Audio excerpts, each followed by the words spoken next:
Our next question comes from a girl. Whoa, girls watch this channel too sometimes. That's amazing. Anyway, she says, "Hello, I've been watching your videos lately and they've been a great source of inspiration. I recently got a gym membership and I have been training consistently." Cool. You got out there and trained. That's fantastic. That's what I like to hear. However, there's one thing that bugs me. Since I am a girl, I'll never be as strong as the average man no matter what. You know, before we go on, the first thing that made me think of, I was always looking through my Instagram feed today and I see like 5 or 6 girls pulling 600 pounds on a deadlift, which is probably why that phrase 600-pound deadlift was in my mind. And I'm thinking, I can't do a 600-pound deadlift yet, man. And these girls are like half my size. It's not impossible, but I understand what you mean. The average woman is not nearly as strong as the average man, even with strength training, etc.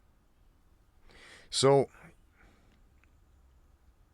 anyway, she goes on to say, which means I'm at a disadvantage when it comes to certain activities. I used to feel extremely bad about it, but I try to remind myself, I am the only person I should compare myself to. Smart. Yeah. And my gender doesn't really define me. If that makes sense, sure. But at the same time, something that is outside of my control determines what I can and can't do to a non-negligible extent. And it's tough to feel optimistic knowing that.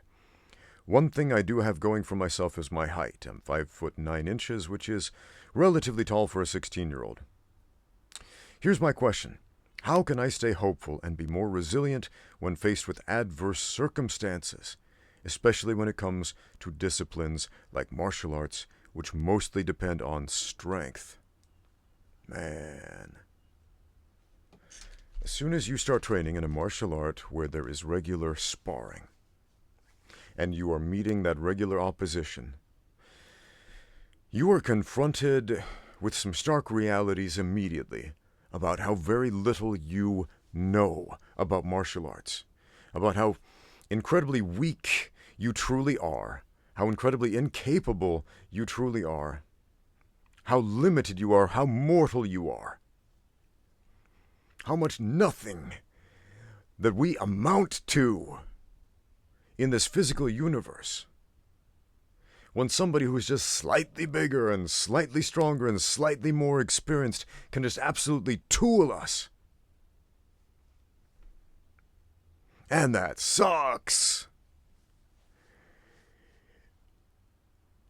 When somebody who's just a tiny, tiny fraction of a percent better than us can catch us in a mistake and make us pay for it dearly. And I was looking through some titles of some videos. Didn't watch the videos, just looking through the thumbnails, and a few of them said something along the lines of, "This rank in jiu-jitsu is all you need for self-defense," or "This rank in jiu-jitsu is all you need for MMA grappling," etc. And I thought, what? We're going to put a cap on our experience right here. That's kind of silly, man. You asked a great question. How do we deal with adversity? Because life is full of that, man. Martial arts is a microcosm for life. The lessons we learn in martial arts, the lessons we learn in jiu-jitsu, other fighting styles where there is adversity, those are life lessons. Not just lessons for the mat or for the dojo. Those are life lessons. The adversity we face against an opponent of flesh and blood is an allegory for all the adversities of life. And how we are able to put ourselves back together after getting trounced in the gym is allegorical to how we are able to deal with the slings and arrows of outrageous fortune, as the bard once wrote.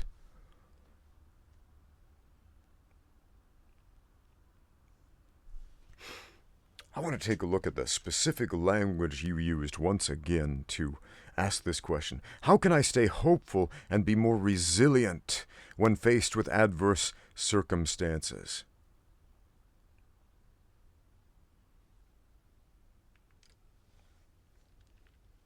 gratitude. That might surprise you. You might have been expecting me to say, toughen up, buttercup. But no, gratitude. That's how we become resilient when the going gets tough. We become grateful for the experience, grateful for what we have. Count your blessings, man.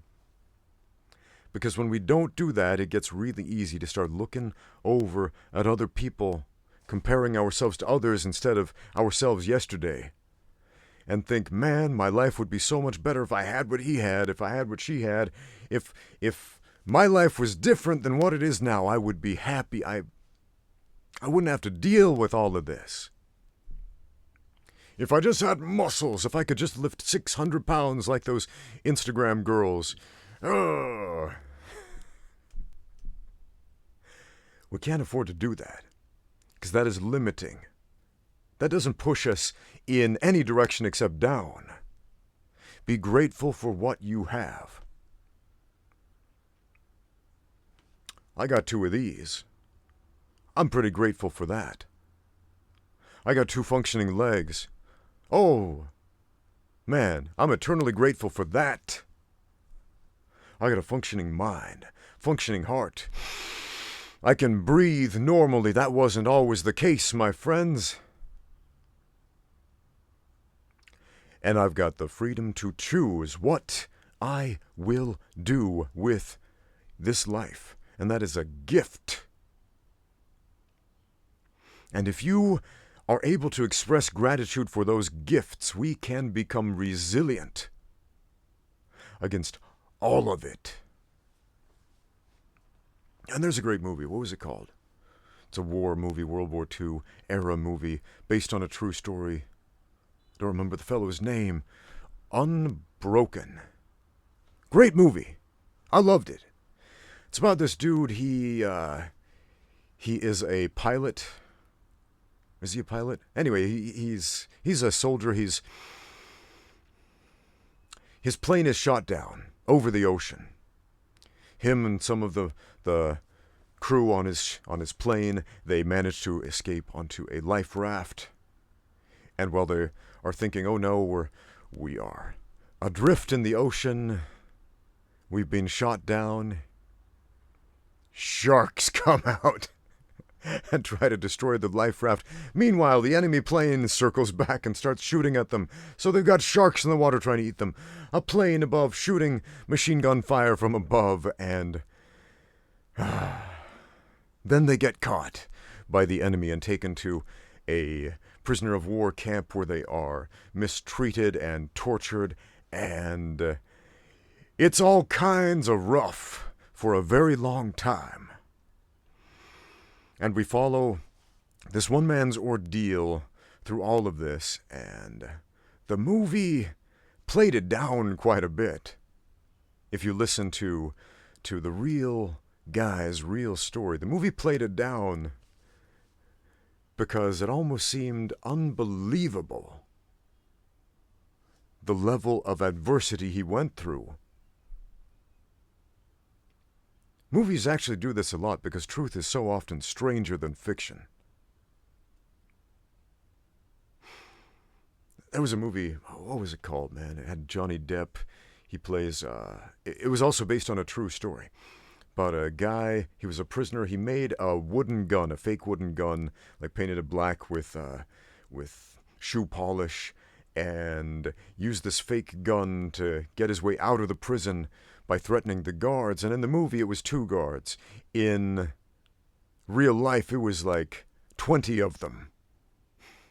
And they played it down so it seemed more believable in the movie. So, truth is often stranger than fiction. But the strangest part is the power of appreciation. When you are able to be thankful for anything, any level of gratitude in your life. I am grateful that I'm able to train. I am grateful that I'm able to get a tiny bit stronger and a tiny bit more technical, a tiny bit more flexible, a tiny bit better today. I had a sparring session with some of my students. We made a video about it. I'll post that soon, where I gave myself some very severe limitations. You can do whatever you want. MMA rules. I will only use boxing technique. Next round, I will only use grappling technique, etc. And giving myself these limitations, it's a very important learning experience. It allows me to learn. And afterwards, we talked about it. And I expressed the gratitude that I had, one, for my students being willing to spend the extra time on the mat with me, two, giving me the opportunity to improve and learn and sharpen my skills. And I got better at boxing, and I got better at takedown defense, and I got better at dealing with kicks, and I got better at my jiu-jitsu. Why? Because I placed limits upon myself. The limitations are what truly make us stronger. Think about that. You got a lot of limitations, right? You're 16, you're a girl, you're training with a bunch of guys who are bigger and stronger, and you may never, ever be as strong, maybe not even as close as they are, right? And it seems like a huge limitation, and it is in many, many ways, right? But those limitations, we can draw, and we will, and we must draw strength from them. Without the limitations, we will never ask the right questions. And when we do not ask the right questions, we'll never, ever find the answers. So you're doing the right thing. One, don't compare yourself to others, like you said. Man, that's sage advice if I ever heard any. And two, what was number two? I'm going to reiterate my number two right here. Express gratitude for the limitations and use those limitations. Weaponize those limitations. Thanks for the question.